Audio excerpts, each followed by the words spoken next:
பரம கருணாமூர்த்தியான பகவான் துவாபர யுகத்தினுடைய முடிவில் கிருஷ்ணாவதாரம் செய்த சமயத்தில் நடந்ததான ஒரு கதை தான் மகாபாரதம் அப்படிங்கிற பெயரில் வியாசரால் எழுதப்பட்டது.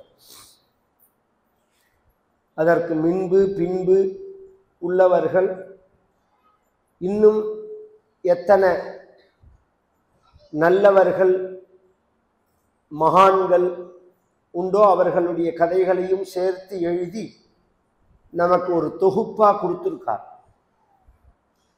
அந்த பாரதம் அப்படிங்கிற அந்த நூல் நமக்கு என்ன சொல்ல வரது? அந்த பாரதத்தை ஒருத்தன் படிக்கிறா, கதைகளை படிக்கிறதுக்கு பொழுதுபோக்குறதா, இல்லை இன்ட்ரெஸ்டாக இருக்கா, இல்லை வம்பா இருக்கா, இல்லை நான் நிறையா அதுலேருந்து நியூஸ் தெரிஞ்சுக்கிறேனா, அறிவை வளர்த்துக்கிறேனா, இதெல்லாம் தாண்டி நம்ம சாஸ்திரங்களில் ஒரு விஷயம் இருக்கும். தர்மோகி பரமோலோகே தர்மே சத்தியம் பிரதிஷ்டிதம் என்று ராமபிரான் ராமாயணத்தில் சொல்றார். உலகத்தில் மிகவும் உயர்வானது எது அப்படின்னா தர்மம். அந்த தர்மம் எதில் நிலை பெற்றிருக்கு அப்படின்னா சத்தியத்தில் நிலை பெற்று இருக்காது.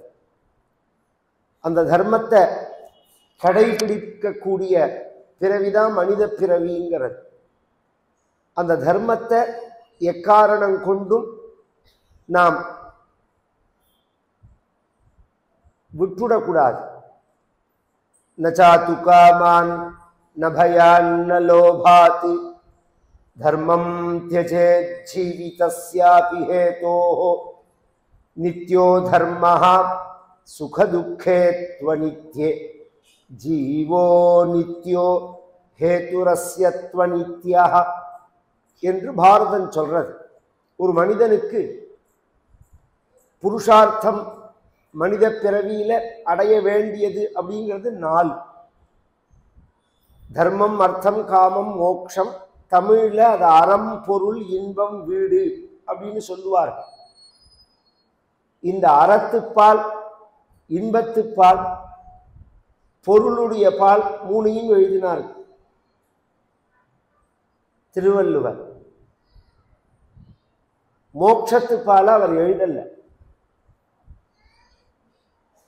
என்ன காரணம் யாருக்கா தெரியுமா? ஏன்னா இதை ஃபாலோ பண்ணி தான் அவர் எழுதுறார். அறம், பொருள், இன்பம், வீடுங்கிற விஷயத்தை வச்சுருந்தா எழுதுறார். ஏன் அதை விட்டார் அவர்?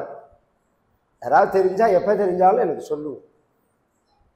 ரொம்ப ஆச்சரியமான விஷயம். ஆனா பப்ளிக்கா அதை பேச முடியாது, தவறுதலாக புரிந்து கொள்ளப்படும். அதனால பேச முடியாது. இந்த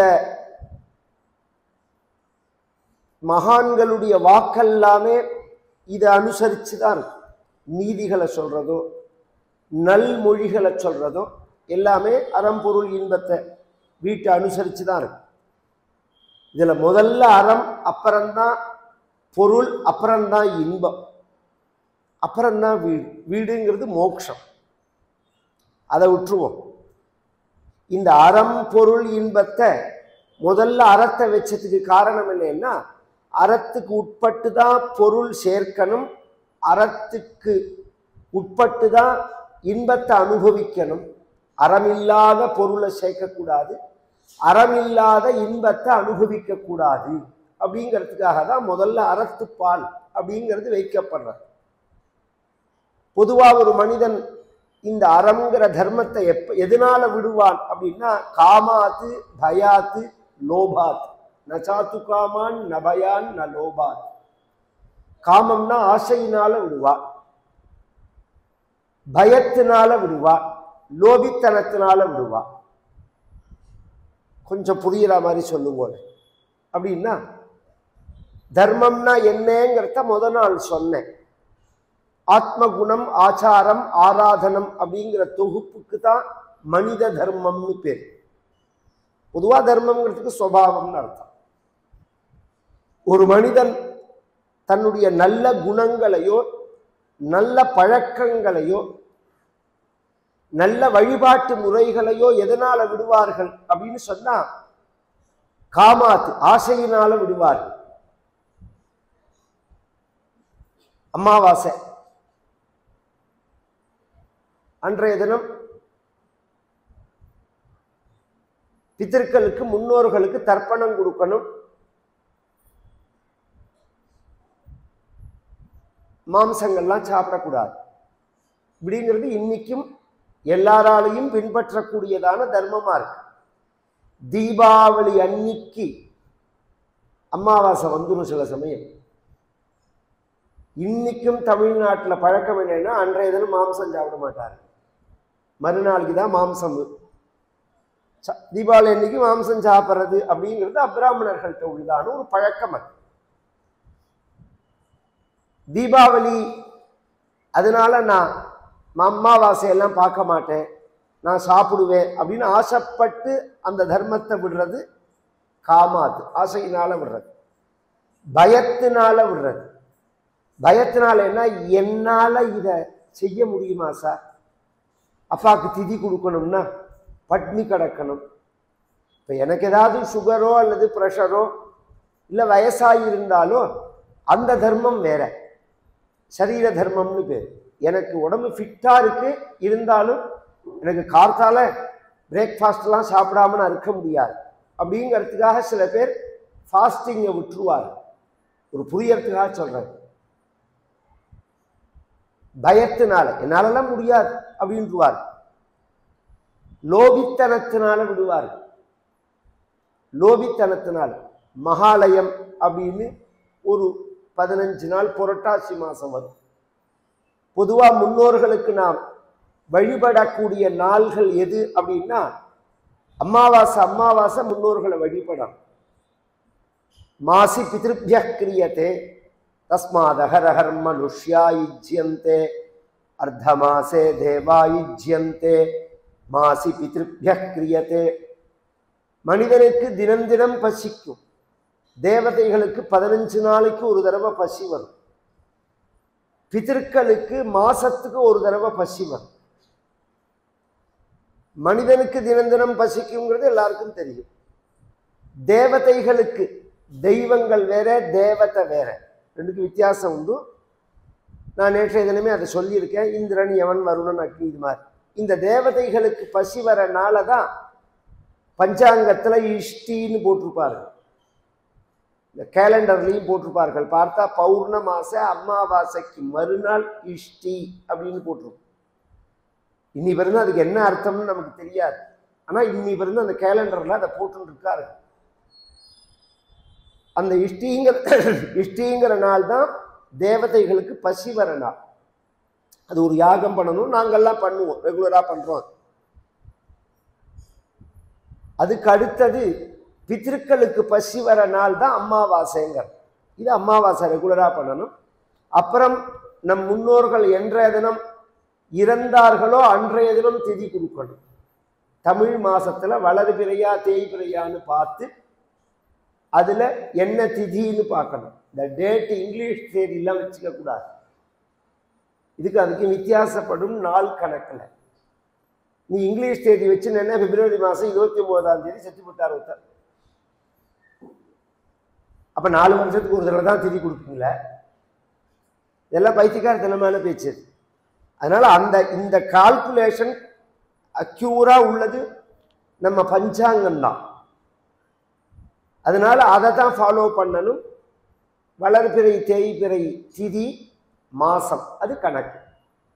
அதை தவிர இன்னொரு நாள் உண்டு, மகாலயம்னு பேர். புரட்டாசி மாசத்துல வரும் 15 நாள். பௌர்ணமி தாண்டின உடனே அமாவாசை வரையில், அது முடிஞ்ச உடனே நவராத்திரி ஆரம்பிக்கும். அந்த 15 நாள்ல நம் முன்னோர்களுக்கு ஒரு நாள், 15 நாளுமே தர்ப்பணம் பண்ணணும். முடியாதவர்கள் ஒரு நாளாவது பண்ணுவார்கள். இப்பெல்லாம் மிந்தி மாதிரி கிடையாது, சில ப்ராப்ளங்கள் இருக்கு. என்ன சப்ளை டிமாண்ட் அப்படின்னு சொல்லுவார்கள். இந்த வியாபாரத்துல இந்த செயினை பத்தி சொல்லும்போது எந்த அளவுக்கு டிமாண்ட் இருக்கோ அந்த அளவுக்கு சப்ளை இருக்கணும். எந்த அளவுக்கு சப்ளை இருக்கோ அந்த அளவுக்கு டிமாண்டு, அப்பதான் கரெக்டா இருக்கும். அது ஒரு காலத்துல சப்ளை இருந்தது, டிமாண்டு கிடையாது. இந்த வேதம் படித்தவர்கள், புரோகிதம் பண்ணி வைக்கிறவர்கள், இவர்களுக்கெல்லாம் இப்ப டிமாண்ட் இருக்கு, சப்ளை கிடையாது. ஆட்கள் குறைஞ்சு போயாச்சு. அதனால என்ன ஆகுதுன்னா, ஒரு நாளைக்கு 3 காரியம் 4 காரியம் எல்லாம் பார்க்க வேண்டியிருக்கு. சில சமயம் வாழ்க்கையை அனுசரித்து ஒரு நாளைக்கு ஒரு 500 ரூபாய் 750 ரூபாய் இல்லாமல் குடும்பம் நடத்த முடியாதுங்கிற சூழ்நிலை வரதுனால ஒரு சாதாரண சித்தால் கூட அந்த வேலை தான், அந்த சம்பளம் வாங்குறார்கள். ஐயர் 1000 ரூபாய் கேட்குறாருங்கிறான். ஐயர் 1000 ரூபாய் கேட்குறாரு, அதனால நான் பண்ணல அப்படின்ட்டுவார்கள் சில பேர். ஒரே வார்த்தையில் லோபித்தனம்னு பேர். அது சினிமா கொட்டாக்கி 1000 ரூபாய் கொடுத்து போறையே, அதை விட ஆச்சரியம் சொல்கிறேன். இந்த லோபித்தனத்தோட உச்சத்தை சொல்கிறேன். ஒரு நல்ல பூஜை கீஜை விசேஷங்கள்லாம் வந்ததுன்னா எல்லா நட்சத்திரத்துக்கும் நாம் அதை செய்யணும் அப்படின்னு ஆசைப்பட்டு பண்ணுறதில்லை. ஒரு டிக்கெட் வாங்கினாலே எல்லா நட்சத்திரமும் பண்ணலாமான்னு கேட்குறோம். ஒரு டிக்கெட் வாங்கினா எல்லாரையும் சினிமா கொட்டால விடுவேனா? நான் ஒரு டிக்கெட் வாங்கியிருக்கேன், குடும்பத்தோடு வரேன் அப்படின்னு சொன்னால் சினிமா கொட்டால விடுவேனா? எல்லாம் ஒரு லோபித்தனம். இது இல்லாதவர்களை பற்றி பேச்சே கிடையாது. நம்ம தர்மமே யாரையும் கம்பல் பண்ணுறதே கிடையாது. யதா சக்தின்னு தான் சொல்கிறது சாஸ்திரங்கள். உனக்கு என்ன சக்திங்கிறது உனக்கு தெரியும், அதை அனுசரித்து பண்ணணும். இதனாலெல்லாம் விட்டுடக்கூடாது. காமத்தினாலேயோ பயத்தினாலேயோ லோபித்தனத்தினாலேயோ தர்மத்தை விட்டு. ஒரு சின்ன உதாரணத்துக்காக இவைகளெல்லாம் சொன்னேன். ஏன்னா தர்மம்ங்கிறது நித்தியமானது, உடம்பு அநித்தியமானது, உயிர் நித்தியமானது. உயிரும் தர்மமும் நித்தியமானது. ஆசைகள், காமம், பயம், லோபித்தனம், உடம்பு அநித்தியமானது. அநித்தியம்னா அழியக்கூடியது. அழியாததை ஒருத்தன் கடைபிடிக்கணும்னு நினைப்பானா, அழியாததை பிடிச்சுக்கணும்னு நினைப்பான். தர்மோ நித்யா ஹேதுரஸ்ய த்வநித்யா. தர்மம்ங்கிறது நித்தியமானது. இந்த ஜென்மாவில் நீ என்ன பண்றையோ அதுதான் உன்னை தொடரும், பற்றி தொடரும். இரு வினை புண்ணியமும் பாவமுமே அர்த்தமும் வாழ்வும் அகத்து மட்டே. இரு கை கூப்பி அழும் மாதரும் வீதி மட்டே. மகன்களும் சுடுகாடு மட்டே பற்றி தொடரும். இரு வினை புண்ணியமும் பாவமுமே. பத்ரகிரியார்னு ஒரு தமிழ் சித்தர் பாடினது. உன்னோட நீ இந்த உலகத்தை விட்டுட்டு போறதே உன்னோட என்ன வரும்னா, நீ பண்ணின புண்ணியம் பாபம் தான் வரும். இன்றைக்கு தெரியும் கர்ணனோட கதையில. அதனால எக்காரணம் கொண்டும் தன் தர்மத்தை விட்டுடக்கூடாது அப்படிங்கிறது தான் மகாபாரதம் நமக்கு சொல்றது.